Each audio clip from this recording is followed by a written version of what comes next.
How's it going, YouTube? E30 Source, and today I'm going to show you how to swap out your power steering reservoir. Okay, so some of the tools you're going to need. You're going to need a flashlight. You're going to need 2 jack stands. Please do not just do this underneath a jack. Use jack stands. I'd recommend getting a 10mm deep socket. 1/4 inch drive is fine, or 3/8, it's up to you.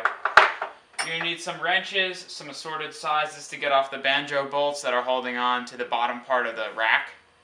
You're going to need a flathead screwdriver. I'd recommend also a pair of gloves, a pair of rubber gloves. You're going to need your new power steering reservoir or lines if you're replacing those.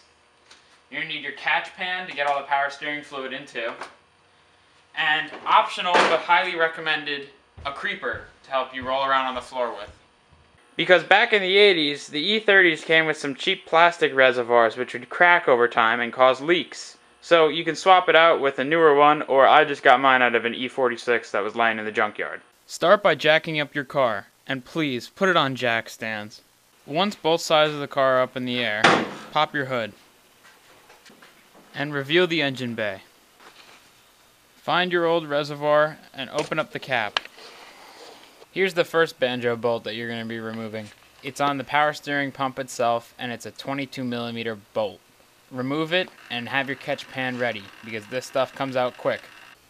Then there are just 2 more banjo bolts that you need to remove. The top one is a 19mm banjo bolt, and the bottom one is a 22mm. I took off the first one to get to the second.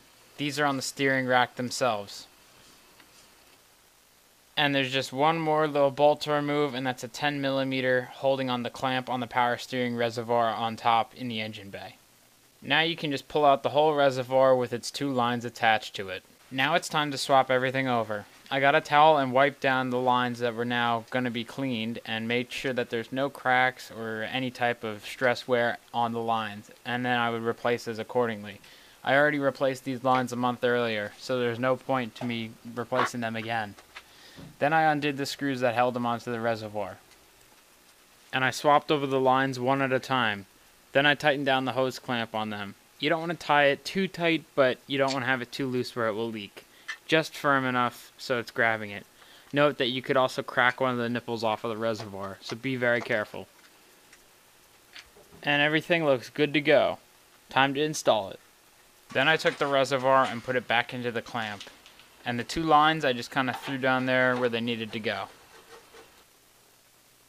And I basically buttoned it all back up together.